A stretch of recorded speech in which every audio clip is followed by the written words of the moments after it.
सतनाम जोहार, जय भीम, नमो बुद्धाय, वाहेगुरु जी का खालसा, वाहेगुरु जी के फतेह। भाई साहब, मानवता चैनल देख सुन रहे सभी दर्शकों का बहुत बहुत स्वागत है। मैं हूं जगदीश सतनामी। आज की खास परिचर्चा पर हमारे साथ मेहमान जुड़ चुके हैं, मैं उनका परिचय बता दूं। राठौर साहब जुड़े हैं ऊना से, बहुत बहुत स्वागत है राठौर जी। जसबीर जी भाटिया धन्यवाद। साहब जुड़ चुके हैं अमेरिका यूएसए से, उनका भी बहुत बहुत स्वागत है। और मनमोहन सिंह सैलानी साहब रायपुर छत्तीसगढ़ से जुड़ चुके हैं, जो गुरु गोविंद सिंह स्टडी सर्कल के फाउंडर मेंबर है। बहुत बहुत स्वागत है सैलानी अंकल जी। आज की इस परिचर्चा पर, जैसा कि आप सब लोगों को मालूम है कि छत्तीसगढ़ के पेरियार कहे जाने वाले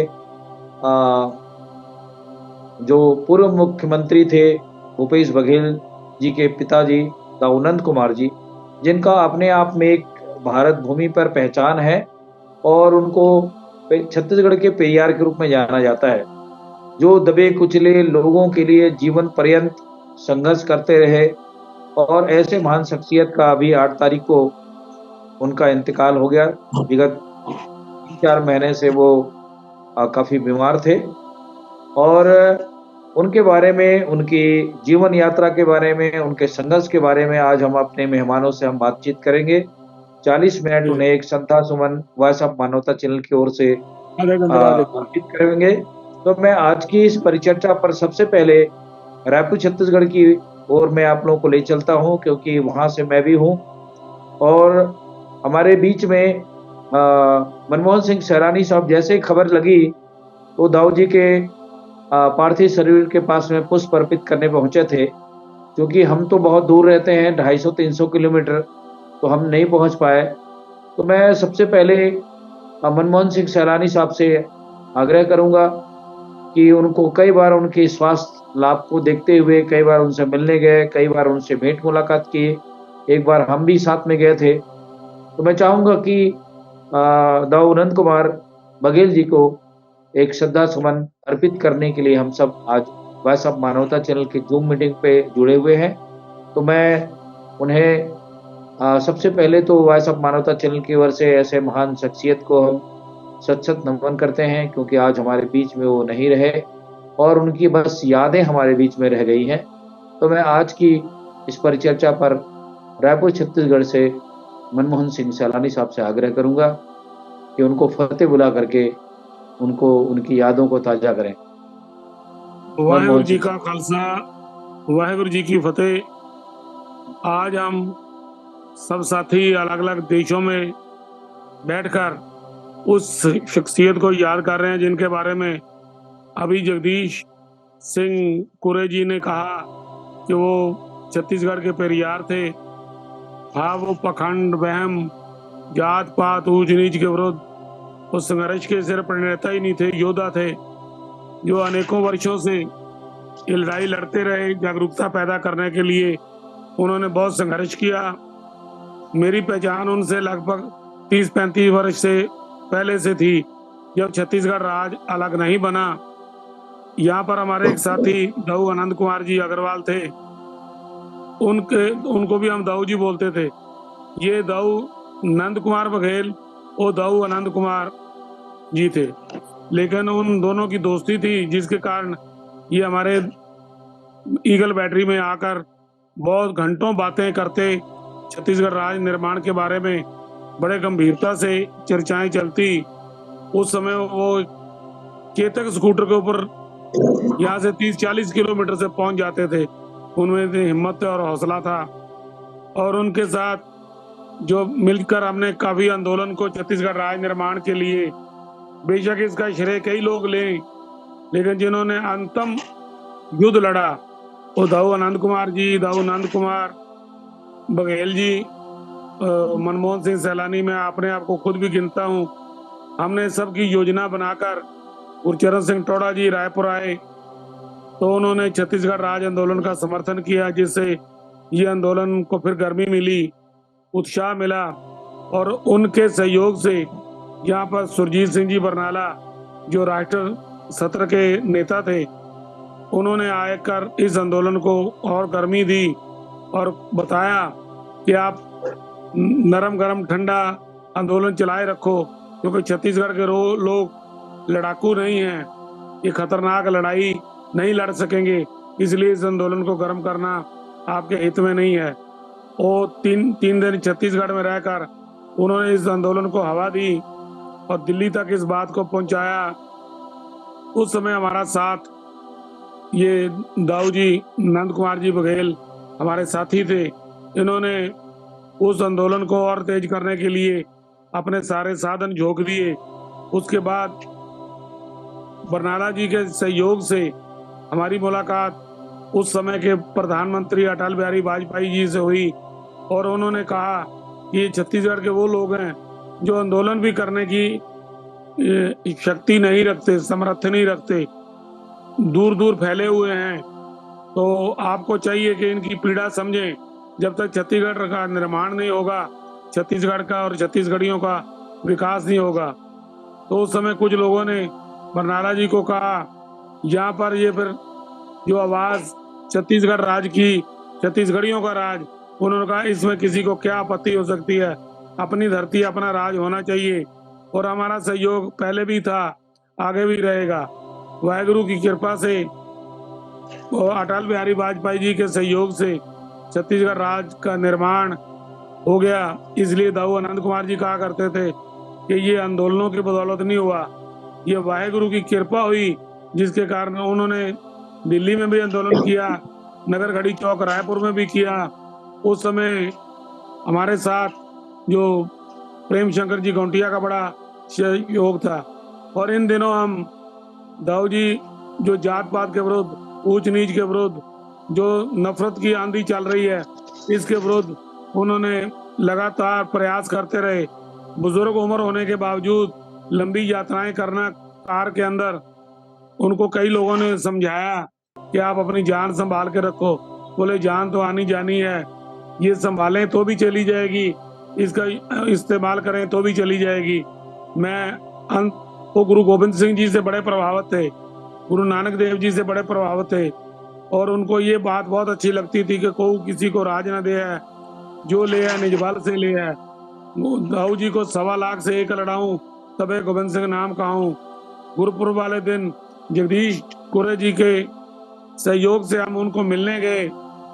उन्होंने हमारे से मांग की कि मेरे को गुरु गोविंद सिंह जी की शानदार एक तस्वीर दो कि मैं अपने आंखों के सामने रखूंगा, जिससे मुझे प्रेरणा और ऊर्जा मिलेगी, जिससे मैं छत्तीसगढ़ियों की और हिंदुस्तान के लोगों की बढ़ चढ़ के सेवा करूंगा और मैं अंत समय तक जूझता रहना चाहता हूं।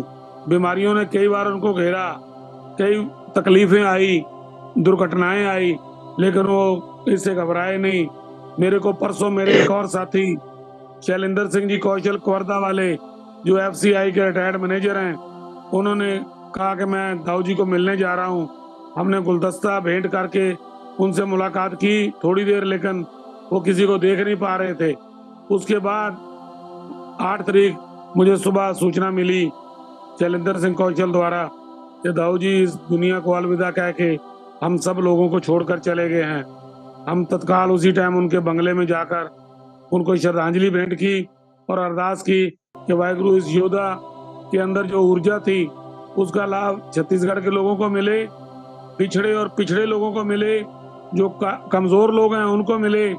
और उसके बाद फिर पता चला कि 2 दिन के बाद इनका अंतिम संस्कार उनके गांव में उनकी बेटी आने के बाद होगा। मुख्यमंत्री के पिता होने के बावजूद इन्होंने उस तरह की सहूलतें नहीं ली एक योद्धा की तरह, क्योंकि एक किसान थे, संपन्न किसान थे। संपन्नता होने के बावजूद इनमें कायरता और कमजोरी नहीं थी, युद्ध लड़ने की हिम्मत थी। विचारों का युद्ध लड़ना बड़ा मुश्किल होता है, जो इन्होंने अनेक इनके लोगों का विरोध किया इनका, लेकिन उससे ये गंभीर रूप से आगे बढ़ते हुए इन्होंने विजय प्राप्त की। और उनका जाना हमारे लिए कष्टदायक है, लेकिन ये एक अटल सच्चाई है कि जो आया है वो जाएगा, ये प्रभु का हुक्म है, उसको कोई रोक नहीं सकता। जिस ठाकुर से नाही चारा, ताको कीजिए सर नमस्कारा। जिस प्रभु ने उनको भेजा था उन्होंने अपनी यात्रा संपूर्ण करके हमसे विदा हो गए हैं, और उस यात्रा को आगे हमारा फर्ज है कि हम उन्होंने जो विचार दिए, जो उन्होंने हिम्मत और हौसला दिया, उसको आगे कैरी ऑन करें, ताकि जो बिछड़े और पिछड़े लोग हैं जो अपमान की जिंदगी जी रहे हैं वो मान और सम्मान की जिंदगी जी सकें। मैं इन्हीं शब्दों के साथ उनको श्रद्धा सुमन भेंट करता हूँ। गुरु नानक गुरु गोबिंद सिंह के चरणों में अरदास करता हूँ कि उस योद्धा को अपने चरणों में निवास दें और उनकी यात्रा हम लोग आगे जारी रख सकें। वाहेगुरु जी का खालसा, वाहेगुरु जी की फतेह। वाहेगुरु जी की फतेह। वाहेगुरु जी का खालसा, वाहेगुरु जी की फतेह। बहुत शुक्रिया, बहुत शानदार शब्दों में दाऊ जी को नमन किया है। हम शरणारी अंकल जी को भी सलाम करते हैं, क्योंकि उन्होंने दाऊ जी के अंतिम भेंट यात्रा में श्रद्धा सुमन अर्पित करके आए। मैं हमारे बीच में ऊना से जुड़े जय सिंह राठौर से आग्रह करता हूं कि दाऊ जी को उन्होंने अपने राज्य में कई बार बुलाया, और दाऊ जी के बारे में आज उन्हें किस ढंग से याद करते हैं। जय सिंह राठौर जी अपनी बात रखेंगे आज की इस पटल पर। जी प्रणाम, जय भीम, नमो बुद्धाय। मैं बापू जी के अवसान पे सत सत नमन करता हूं और राष्ट्रीय मतदाता जागृति मंच का गुजरात राज्य का अध्यक्ष हूं मैं। बापू जी के साल में 6 साल से मैं गुजरात में पूरा गुजरात भर में पूरा संगठन एकत्रित किया हुआ है। हमारी बात 5-6 दिन पहले बापू जी के साथ में हुई थी वीडियो कॉल में। बापू जी का आग्रह था कि मैं वापस अहमदाबाद का प्रोग्राम है और जल्द से जल्द में मेरी स्वास्थ्य अच्छी हो जाए और मैं गुजरात पहुंचूं। बापू जी ने बहुत सारी प्रेरणा दी है, जैसे कि छत्तीसगढ़ के मुख्यमंत्री कांग्रेस में होने के बावजूद भी बाबूजी ने जो विचारधारा अपनाई थी बाबा साहेब आम्बेडकर की, इसीलिए बाबूजी को हम सत सत नमन करते हैं।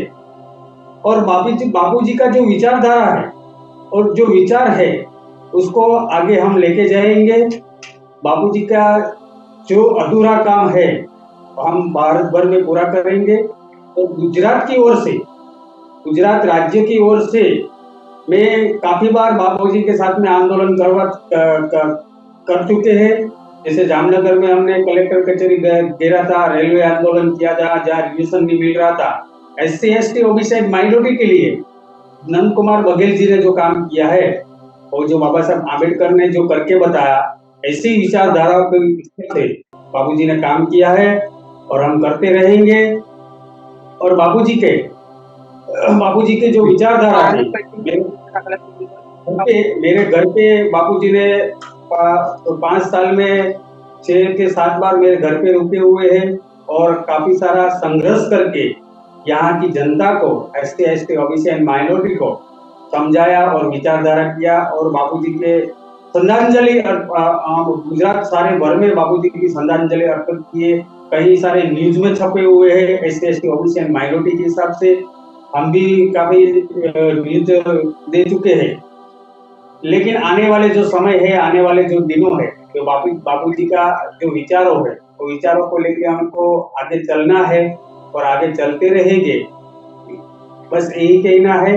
और बाबूजी को सत नमन, और मैं यही मेरी वाणी को विराम देता हूँ और बाबूजी को श्रद्धांजलि अर्पित करता हूँ। जय भीम, नमो बुद्धाय। जी जी, बहुत बहुत शुक्रिया जय सिंह राठौर जी। मैं अगली परिचर्चा के लिए हमारे बीच में जुड़े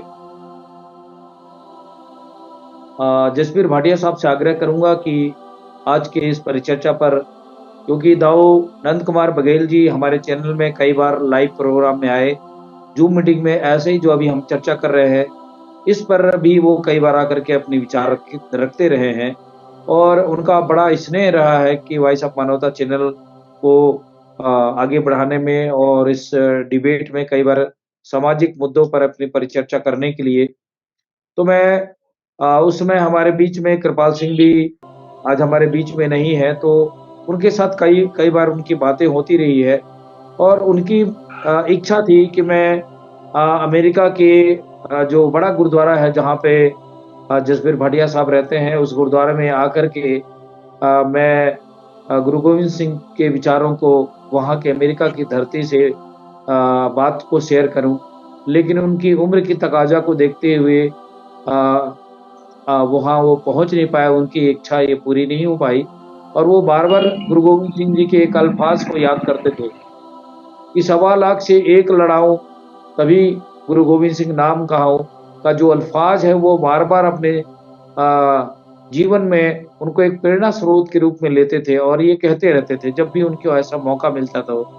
तो मैं बसवीर भाटिया साहब से चाहूंगा कि दाऊनंद कुमार बघेल जी के साथ में कई बार आपका ऐसे जूम मीटिंग के माध्यम से उनसे रूबरू होने का मौका भी मिला और एक बार उनके विचारों के कारण उनको गिरफ्तार भी होना पड़ा। उनको आगरा से गिरफ्तार करके उनके बेटे के कार्यकाल में जब वो मुख्यमंत्री थे, उन्होंने कोई ऐसी बातें, धार्मिक मुद्दे पर बातें कही जिनको लेकर के कई एफआईआर भी कराया गया, उनको गिरफ्तार होकर के जेल में भी डाल दिया गया। तो उस पर भी हम लोगों ने डिबेट किया था।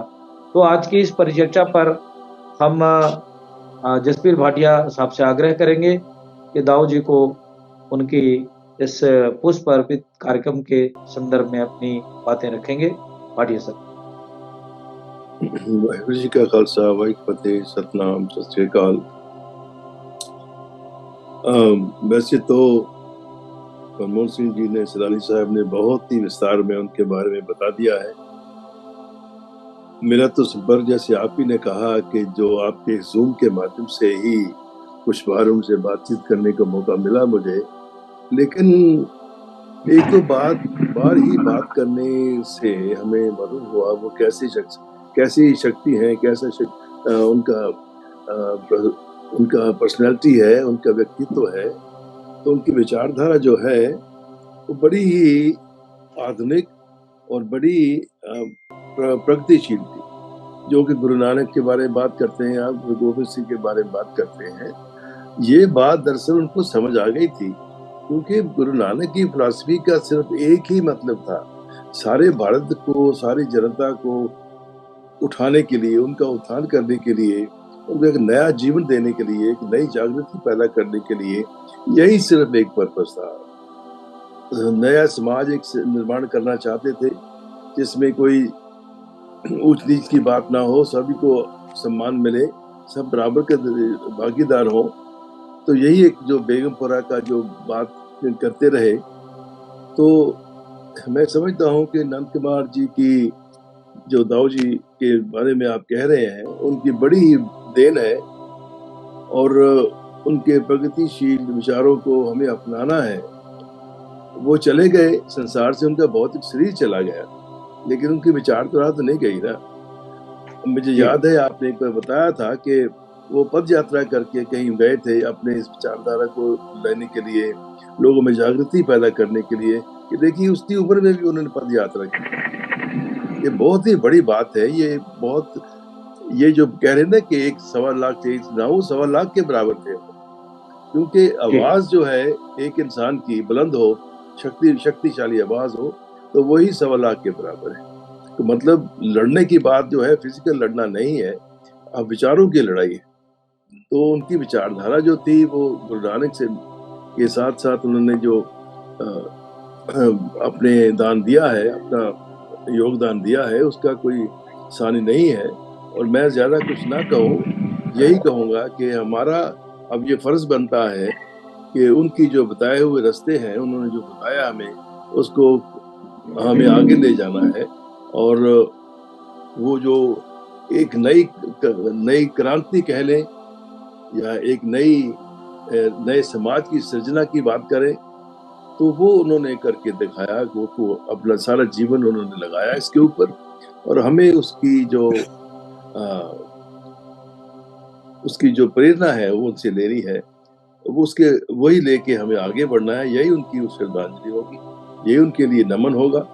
तो वो यही चाहेंगे कि हम लोग उनकी बातों को समझें, और ये जो बात और ये जो काम उन्होंने किया है हम उसको आगे बढ़ाएं। तो बड़े ही वैसे दुख की बात है कि वो हमारे बीच में नहीं है फिजिकली, लेकिन जो संसार का रसूल है, आना जाना हुक्म है, सभी ने आना है, जाना है, ये तो चला है। लेकिन जो रह जाते हैं वो विचारधारा रह जाती है, विचार रह जाते हैं, भौतिक शरीर तो चले जाता है। तो मैं इन्हीं शब्दों से विराम लेता हूँ। बहुत बहुत धन्यवाद, मुझे आपने मौका दिया। मैं आपसे फिर दाऊ जी के उनकी याद में नमन करता हूँ और प्रेरणा करता हूँ, और ये अरदास करता हूँ कि भगवान वाहिगुरु उनको अपने चरणों में शांति बख्शे और उनका जो संदेश है वो हमेशा के लिए जीवित रहे हम सब लोगों के हृदयों में। वाहिगुरु जी का खालसा, वाहिगुरु जी की फतेह। वाहिगुरु जी का खालसा, वाहिगुरु जी की फतेह। बहुत बहुत शुक्रिया जसबीर भाटिया साहब। आज की इस चर्चा पर मैं दाऊ जी को अपनी ओर से श्रद्धा सुमन अर्पित करते हुए, अच्छा मेघराज जी आ गए हैं हमारे वॉइस ऑफ मानवता चैनल से। मैं उनसे आग्रह करूंगा कि कई बार दाऊ जी के बारे में मेघराज जी की बातें होती रही है और आज हम बहुत सारे उनके साथियों को अलग अलग राज्यों से बुलाने की कोशिश किए थे, लेकिन किसी कारणवश वो हमारे इस प्रोग्राम में नहीं जुड़ पा रहे हैं। तो मैं मेघराज सिंह साहब से भी आग्रह करूंगा कि दाऊ जी को श्रद्धा सुमन अर्पित स्वरूप अपने कुछ विचार रखेंगे। जी जी, वाहिगुरु जी का खालसा, वाहिगुरु जी की फतेह। पहली बात तो ये है कि प्रोग्राम लास्ट नहीं है, शुरुआत है। इनमें 2-3 प्रोग्राम और भी कर सकते हैं जितने भी लोग इनके साथ जुड़े हैं।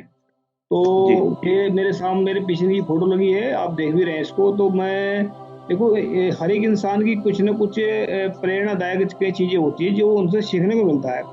अभी ये देखो, इनकी इतनी उम्र थी, इन्होंने लास्ट दम तक भी संघर्ष किया बहुजन समाज के लिए। तो बहुजन समाज अगर चाहता है इनकी बातों को आगे बढ़ाना, तो एक एक नियम जितने जो उन्होंने लागू किए थे, जो उन्होंने चालू किए थे, उसको एक एक नियम को लिख करके रख लें कि इस पे हमने काम करना है। अगर उनको सच्ची श्रद्धांजलि देना चाहते हैं, उनकी बातों को आगे बढ़ाना चाहते हैं, तो मेरे ख्याल से उनको सच्ची श्रद्धांजलि ये नहीं कि आज फूल माला पहना दी, कल को उनकी बातों में बात रखकर निकल गए, ऐसा नहीं है। तो उनकी सच्ची श्रद्धांजलि वही होगी, उनकी एक एक बात को एक मतलब पूर्ण रूप से अपना करके उसको अपने जीवन में लागू करें और समाज में फैलाएं, तभी इनको सच्ची श्रद्धांजलि होगी। तो मैं इतना कहना चाहता हूँ कि जो महापुरुष होते हैं या महान इंसान होते हैं, उनकी बातों के पीछे राज छुपा होता है, इतिहास छुपा होता है, उसको जीवन में लागू करने की जरूरत है। थैंक यू जी सर। जी बहुत शुक्रिया मेघराज सिंह साहब। जैसा कि अभी हमारे उनकी जो यात्रा हुई है वो 28 मई को हम लोग आसाम की उनकी ये अंतिम यात्रा थी। और जब उन्होंने फ़ोन किया कि पिछले साल एक बार और भी उनके साथ जाने का हमारा प्रोग्राम बना था, उसमें मेरी एक्सीडेंट हो गई थी, मैं जा नहीं पाया था। तो जब वो दिल्ली में थे और राजकोट गए थे, वहाँ से लौट करके उन्होंने मुझे कॉल किया कि आप आसाम पहुँचो या फिर आप दिल्ली आ जाओ और हम यहाँ से बाई कार आसाम चलेंगे। तो मैंने कहा कि दाऊ जी, आप इस उम्र में बाई कार बहुत लंबा ट्रेवलिंग हो जाएगा, तो आप फ्लाइट से जाइए, मैं इधर आसाम पहुँचता हूँ और आप यहाँ वहाँ के कार्यक्रम को हम जो है ऑर्गेनाइज किए हुए हैं और आपका वेलकम किया जाएगा। जहाँ पे मिनी माता जी का जन्म स्थान है, जो प्रथम महिला सांसद थी हमारे छत्तीसगढ़ की, उनके जगह जन्मभूमि को वो देखना चाहते थे, वहाँ के लोगों से मिलना चाहते थे। आज उनकी पुण्यतिथि भी है मिनी माता जी की। जी जी, आज 11 तारीख है, आज उनकी पुण्यतिथि भी है जी। तो मिनी माता जी का वहाँ पे जन्म स्थान है, जहाँ पे वो पली बढ़ी और वहाँ से आकर के वो छत्तीसगढ़ में आकर के उनका एक कर्म भूमि रहा, यहाँ सांसद बनी और छत्तीसगढ़ वासियों का सेवा की। तो उनके बारे में उनको काफ़ी बहुत नज़दीकी से जानकारी था, क्योंकि वो उसके उम्र के वो साथी रहे हैं और उनके बारे में बहुत सारी यादें उनके साथ जुड़ी रही हैं। तो जब वो मुझे दिल्ली से फ़ोन किए कि नहीं, मैं जब तक मैं आसाम नहीं जाऊँगा तब तक मैं छत्तीसगढ़ नहीं लौटूँगा, ऐसा उनका अल्फाज था। तो मैं फिर मुझे आना ही पड़ा, क्योंकि वहाँ के जो सामाजिक लोगों से मेरा संपर्क था और उन लोगों ने जो वहाँ पे उनकी व्यवस्था की थी उनके स्वागत के लिए। तो मैं आपको बताना चाहूँगा कि 800 किलोमीटर की कार की सफ़र करके वो आसाम पहुँचे और आसाम पहुँचने के बाद में जब मिनी माता जी के बारे में बोलने का अवसर मिला, तो उनके आँखों में आँसू आ गए। उनको याद करते हुए उन्होंने रोते हुए उनको याद किया और उनके बारे में बहुत सारी बातें वहाँ के समाज के लोगों के बीच में शेयर की, उनकी यादों को ताज़ा किया। और उन्होंने कहा कि मेरा सौभाग्य है कि मैं मिनी माता जी के जन्म स्थान में पहुँचा हूँ। मुझे आने के बहुत पहले से लालायित थी, लेकिन मैं इतने वर्षों बाद मुझे यहाँ बुलावा आया और मैं आया हूँ। और उनकी मूर्ति के लिए उन्होंने 1 लाख रुपया का घोषणा भी किया था, लेकिन जैसे ही वो वहाँ से लौट के आए और वहाँ पे विभिन्न सामाजिक संगठन के लोगों ने बहुत ही आसाम में उनको वेलकम किया। वहाँ कुर्मी समाज के लोगों ने वेलकम किया, सतनामी समाज के लोगों ने वेलकम किया, मैं उसका चश्मदीद गवाह भी हूँ। और मैं आपको बताना चाहूँगा कि वो आसाम से उनकी ये अंतिम पड़ाव था। ऐसा लगता था कि वो शायद मैं दोबारा कभी ना पहुँच पाऊँगा, ये मेरी अंतिम यात्रा हो सकती है। उनकी अंतरात्मा ऐसा जानती रही होगी, तभी उन्होंने ऐसा कहा कि मैं असम जाए बगैर छत्तीसगढ़ नहीं लौटूँगा, और वैसा ही किए वो। और वहाँ से जाने के बाद में आकर के वो बीमार पड़ गए, उनका पैर फ्रैक्चर हो गया, घर में गिर गए, और उनका 3 महीने से वो लगातार हॉस्पिटल में रहे, और हमारे बीच में आज वो नहीं रहे। तो ऐसी थी उनकी यादें और उनकी एनर्जी। आप सोच सकते हैं कि हमको भी अगर आप 800 किलोमीटर कार में बैठ के चलने के लिए बोला जाए तो आप एक बार सोचने लगेंगे इस उम्र में। और उनका जो अभी उम्र हुआ है वो 89 ईयर्स शुरू हो चुका था, और अभी फिर से वो 90 साल की गोल्डन जुबली अपने जन्म दिवस मनाने की उसमें थे, और हमारे बीच में आज वो नहीं रहे। तो ऐसी थी वो उनकी योद्धा। उनका उनका कहना था, मैंने कहा कि दाऊ जी आप लगातार इतनी उम्र में इतनी यात्रा, तो उन्होंने कहा कि मुझे अंतिम सांस तक यात्रा करनी है, मुझे लोगों तक पहुंचना है। मुझे लगता है कि अगर उनका शरीर अगर साथ दिए रहता तो मुझे लगता है कि भारत के किसी भी राज्य के किसी भी कोने में, मुझे लगता है कि उनके पिताजी मुख्यमंत्री थे छत्तीसगढ़ के, लेकिन जितना दौरा, जितना लोगों के अंदर में उन्होंने प्यार बांटा, लोगों के बीच में जा करके वो अपनापन दिखाए सामाजिक रूप से। और मैं एक चीज और भी बताना चाहूंगा, कभी भी मुख्यमंत्री के संसाधनों का उन्होंने उपयोग नहीं किया। वो कहते थे कि मुझे 5 लाख रुपया मेरी खेती से जो आय होता है, उस पैसे से मैं लोगों के बीच में खर्च करके, जिनको देना है, जिनको आना है, जाना है, वो अपनी मेहनत की कमाई का पैसा को वो खर्च करते थे। कभी अपने बेटे के फ्लाइट से या उनके किराए के टिकट से या उनके साधन संसाधन से, कभी इतने स्वाभिमानी थे वो कि कभी अपने बेटे मुख्यमंत्री है करके कभी इनको उनका घमंड नहीं हुआ, न कभी उनका पावर और रुतबा नहीं दिखाए, और अपने ही पैसे से लोगों के बीच में जाकर के वो सेवा करते रहे। और इसी कारण है कि आज वो भारत के लोगों के अंदर में एक महान शख्सियत के रूप में जाने जाते हैं।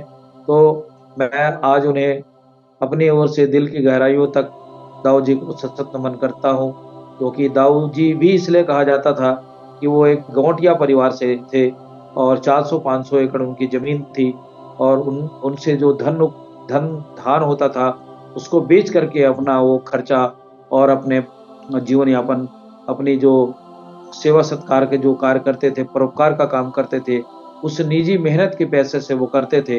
तो ऐसे थे महान शख्सियत दाऊ नंद कुमार जी, जिनको मैं वॉइस ऑफ मानवता चैनल की ओर से हम उनके सत सत नमन करते हैं, और वाहेगुरु जी उनको श्री चरणों में बख्शीश दे। तो मैं उन्हें अपनी ओर से इतनी बातें शेयर करना चाहूँगा आप लोगों के बीच में। और मैं चाहूँगा कि हमारे बीच में दोबारा फिर से हमारी एक बिटिया थी, वो बोल नहीं पा रही है, मनमोहन सिंह सैलानी साहब से फिर से चाहूँगा कि 1-2 मिनट कुछ और भी बातें फिर से दोबारा कुछ अनछुए पहलू हो तो इस प्रोग्राम के माध्यम से शेयर करें। दाऊ जी नंद कुमार बघेल साहब बहुत जागरूक और रोशन दिमाग इंसान थे। उन्होंने अपने बच्चों को अच्छी पढ़ाई लिखाई कराई, और जिसके कारण वाहेगुरु ने उनके ऊपर कृपा की कि उनके बेटे को छत्तीसगढ़ राज्य का मुख्यमंत्री बनने का गौरव प्राप्त हुआ, और उसने बिछड़े और पिछड़े लोगों की अपनी कांग्रेस के थ्रू जो भी सेवा कर सकते थे की। और दाऊ जी को हमेशा याद किया जाएगा मैं इन्हीं शब्दों के साथ, क्योंकि उनको सबसे बड़ी जो थी सोच कि हम जात पात, ऊंच नीच, गरीबी और गुलामी के विरुद्ध हमेशा डंका बजता रहे, ताकि हमारी गरीबी ही बहुत सारी बीमारियों का कारण है। उसके लिए उन्होंने यत्नशील रहे, और उन यत्नों को आगे जारी रखेंगे। मैं इन्हीं शब्दों के साथ यही सारी बातचीत को समाप्त कर रहा हूँ। वाहेगुरु जी का खालसा, वाहेगुरु जी की। जय सिंह राठौर जी, दोबारा संक्षिप्त में अपनी बात कुछ कह सकें?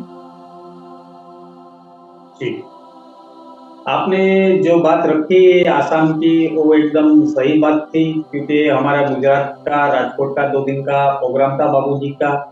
बापूजी ने हमने बताया कि गुजरात का प्रोग्राम फाइनल करने के बाद हमें आसाम जरूर पहुंचना है। बापूजी की तबीयत अच्छी भी थी, स्वास्थ्य अच्छी नहीं थी, फिर भी बापूजी पूछे कि राजकोट से सीधा हमें आसाम जाना है।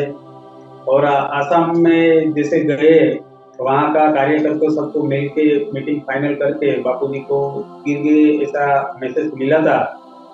फिर भी बापूजी ने गुजरात में आने की कोशिश की, 2 अहमदाबाद का प्रोग्राम रद्द किया, जैसे लाखों की संख्या में बापूजी का प्रोग्राम था। आज भी हमारे बापूजी की यादें हमारे पास है, मैं आपकी मीडिया के माध्यम से ये दिखा सकता हूँ कि ऐसे कई नोट बापूजी ने छपवाए थे पूरे गुजरात भर में। और गुजरात में जितने भी विधानसभा क्षेत्र थे, विधानसभा क्षेत्र में, लोकसभा क्षेत्र में, सभी कार्यकर्ता को एक एक बुक अर्पित किया था। और रोज ने रोज टेलीफोन हमारा वार्तालाप होता था। बापूजी का विचारधारा में पूरा गुजरात भर में अच्छे अच्छे, यानी कि assistant police of commissioner, DG साहब, director of general of police, सभी अच्छे अच्छे लोग और शिक्षक वर्ग के लोग, एजुकेशन लोग बापूजी के आशीर्वाद के पल्लों पे आज भी बापूजी की विचारधाराओं पे चल रहे हैं। कल भी मुझे काफी फोन आए थे कि आप कब छत्तीसगढ़ जाने वाले हैं। मैंने बताया कि हम 1-2 दिन में जाने वाले हैं। तो गुजरात से काफी सारे कार्यकर्ताओं बापूजी को श्रद्धांजलि अर्पित करने के लिए छत्तीसगढ़ रायपुर पहुंचेंगे। मेरा बात हमेशा मानिकपुरी जी के साथ में मेरा रोज संपर्क रहता है। बापूजी के साथ में जो गाड़ी चलाते थे लोकेश मिश्रा, उसके साथ में भी मेरी बातचीत होती रहती थी। लेकिन बापूजी जो गुजरात में जो काम करके गए, ऐसा आज तक किसी ने नहीं किया, यहाँ के मुख्यमंत्री ने नहीं किया और कोई ऐसा कर भी नहीं सकता है। जैसे भी हमें काफी कोई जरूरत रहती थी कि बापूजी हम इस बात में फंस गए, बापूजी ये लोग हमें हैरान परेशान कर रहे हैं, ये हमारा काम नहीं हो रहा था, बापूजी का एक फोन से हमारा काम होता था। चाहे मुंबई में हम काफी मीटिंग कर चुके, भोपाल में बापूजी रिपब्लिकन पार्टी के राष्ट्रीय सह सलाहकार रह चुके, तो हम भोपाल में दीपक मित्तल जी जैसे छोटा राजन का भाई और डायरेक्टर एंड प्रोड्यूसर जिन्होंने वास्तव पिक्चर बनाई है, उसके साथ में भी हमने मीटिंग किया था बापूजी के साथ में। और काफी बड़े लोग को, अच्छे अच्छे लोग के साथ में मिलके हमने बापूजी की विचारधारा, और बापूजी जब थे तभी ये बात तो मैं आपके मीडिया के माध्यम से कहना चाहता हूँ कि मेरे बीच में जब भी उमेश मानिकपुरी जी, मिश्राम जी और बापूजी के 2 अंगरक्षक जैसे अपना सनत कुमार और जितेंद्र साहू जी जब भी थे, तभी बापूजी का हमने आज हंसी मजाक की बात नहीं है, लेकिन बापूजी का हमने स्टैच्यू बनाने का प्रवचन किया था जो राजकोट की सभा में, और हम करके रहेंगे। हमारे गुजरात के सभी कार्यकर्ता ने विचार किया है और बापूजी का जो स्टैच्यू है जो एक तरफ बाबा साहेब आम्बेडकर का रहेगा और एक तरफ से नंद कुमार बघेल जी का स्टैच्यू ऊना तालुका में रहेगा। और बापूजी की जो विचारधारा थी, बापूजी की जो विचारधारा थी उसको हम कहीं आगे लेके गए और आने वाले युवा जनरेशन में, आने वाले युवा जैसे महिला कार्यकर्ता, जैसे आपने मुझे लिंक थोड़ा लेट बात हुआ, तो सभी महिला ने तो ऑफिस पे ये मीटिंग फिक्स होता था आज का और काफी लोग जुड़ जाते थे। तो बापूजी का जो विचारधारा है, बापूजी का जो हमने, बापूजी जब थे हयात में जो बापूजी का स्टैच्यू बनाने वाले थे और हम स्टैच्यू बापूजी का बनाने वाले हैं, इसीलिए मैं आपके माध्यम से सभी राज्यों में हमारा संदेशा पहुंचे ऐसे आग्रह करता हूं और मेरी वाणी को विराम करता हूं और बापूजी को श्रद्धांजलि फिर से अर्पित करता हूं। जय भीम, नमो बुद्ध। जी, बहुत शुक्रिया जय सिंह राठौर जी, आपकी ये सोच जरूर हमारे देशवासियों को, उनके चाहने वालों को ये प्रेरणा देगी। और उनके विचारों को, जैसा कि भाटिया साहब ने कहा कि इंसान मर जाता है लेकिन विचार कभी नहीं मरता है, और ऐसे विचार उन्होंने देश के अंदर में छोड़ के गए हैं। उन्होंने एक किताब लिखा था, ब्राह्मण कुमार रावण को मत मारो, इसके कारण उन्हें जेल की यातना भी जानी पड़ी और उनके खिलाफ कई ऐसे मामले दर्ज, क्योंकि उन्होंने अंधविश्वास पाखंडवाद को लेकर कभी भी वो मानते नहीं थे। और यही कारण है कि उनको देश के कुछ ऐसे जो तबके के लोग हैं जिनके जिनको विरोध का सामना करना पड़ता था और कई बार उनको उनके विचारधारा के कारण उनके खिलाफ मामला भी दर्ज किए जाते रहे हैं। तो बहरहाल विचारधारा कभी मरती नहीं है, इसीलिए उनको एक पेरियार के रूप में स्थापित किया गया है, उनको उनके चाहने वालों ने ये नाम दिया है। मैं लास्ट कमेंट के रूप में फिर से जसबीर भाटिया साहब से चाहूँगा कि उनकी अंतिम इच्छा थी कि मैं अमेरिका के गुरुद्वारा में जाकर के गुरु गोविंद सिंह जी के विचारों को बुलंदियों के साथ अपनी बात रख सकूं। हालांकि उनकी बिटिया वहां रहती थी अमेरिका में, अभी वो भी आई हुई है उनके अंतिम संस्कार में, और वो उनकी बड़ी दिली इच्छा थी कि मैं अमेरिका जाऊं। जैसे आसाम की बात करते थे वैसे मेरे साथ में अमेरिका जाने की बातें बार बार कहते थे। लेकिन एक बार उन्होंने कहा कि मैं अपने बेटे के पैसे से अमेरिका नहीं जाऊंगा, मेरे आने जाने का किराया का व्यवस्था मैं देखता हूं कब मैं जा सकता हूं। और ये बातें तक भी उन्होंने मुझे कह डाली थी, लेकिन वो उनकी अंतिम इच्छा पूरी नहीं। बहरहाल कोई बात नहीं, बाबा साहब के विचारों को और गुरु गोविंद सिंह जी के विचारों को उन्होंने अपने जीवन में आत्मसात करके रखा, और उनकी ये प्रेरणा जरूर उनके विचारों के माध्यम से देश और दुनिया तक जाएगी। और मैं अंतिम अरदास के रूप में फिर से जसबीर भाटिया साहब से चाहूँगा कि संक्षिप्त में उन्हें फिर से अपनी बात रखें, ताकि उनकी जो ये बातें थी वो अमेरिका के धरती से पूरी हो सके। जसबीर भाटिया साहब। फतेह। अरे ये बात तो मुझे मालूम नहीं थी कि वो अमेरिका आना चाहते थे, तो अगर बताया होता तो हम लोग कुछ थोड़ा बहुत हम भी मदद कर देते, ऐसी बात नहीं थी। चलो समय निकल गया। अगर वो आप नहीं आए थे, उनकी विचारधारा तो हम तक पहुंची है, तो ये एक बड़ी बात है। वो हमारे साथ ही हैं, जब उनके विचार हमारे साथ हैं तो हम समझते हैं कि वो भी हमारे साथ ही। तो अब क्या कहना है, मैं तो यही कहता हूँ हमेशा कि जिस तरह से वो गुरु गोविंद सिंह की बात करते थे, गुरु नानक की बात करते थे, उनके भी तो भौतिक शरीर संसार से चले गए, लेकिन उनकी विचारधारा जो संसार में गूंजती है। इसी तरह से हमारी ये बड़ी ख्वाहिश है, इच्छा है कि आप सब लोग हम मिल के उनकी विचारधारा को आगे बढ़ाएं, और जो भारत की उन्नति वो देखना चाहते थे, सभी वर्गों को उठाना चाहते थे, उनका आज ये सपना हम पूरा कर सके, ये बड़ी ही उनकी श्रद्धांजलि है उनके लिए। तो हमें अपनी जिम्मेदारी को संभालना है, उनके बताए हुए रास्तों को चल के उनको समझ के, ताकि वो हमेशा ही हमारे दिलों में जीवित रहें, और उनकी विचारधारा जो है हमारे देशवासियों के लिए, बहुजन समाज के लिए एक प्रेरणा बने। तो यही एक मेरी श्रद्धांजलि है उनके लिए। वाहिगुरू खालसा वाहिगुरू जी की फतेह। वाहिगुरू जी का खालसा, वाहिगुरू जी की फतेह। आज की वैसब मानवता चैनल में आज की शाम परम आदरणीय दाऊ नंद कुमार जी के नाम था, और हमारे बीच में श्रद्धा सुमन अर्पित करने के लिए वैसब मानवता चैनल की स्टूडियो से मनमोहन सिंह सैलानी साहब ने, जय सिंह राठौर गुजरात राज्य से, ऊना से उन्हें याद किया। जसबीर भाटिया साहब अमेरिका कैलिफोर्निया से हमारे साथ जुड़कर उन्हें श्रद्धा सुमन अर्पित किए। मेघराज सिंह भी अमेरिका में रह करके उन्हें भी याद किया, और उनके इस अल्फाज और उनकी यादों से दाऊ जी को परम शांति मिलेगी, ऐसा मुझे महसूस होता है कि उनके विचारों को आज देश और दुनिया में जानने वाले लाखों लोग हैं। तो आज की इस परिचर्चा को हम समाप्त करने से पहले मनमोहन सिंह सैलानी साहब का, जय सिंह राठौर साहब का, जसबीर भाटिया साहब का, मेघराज सिंह साहब का मैं धन्यवाद करता हूं कि आज का शाम दाऊ जी के नाम किया। सभी को सत श्री अकाल, वाहिगुरू जी का खालसा, वाहिगुरू जी की फतेह।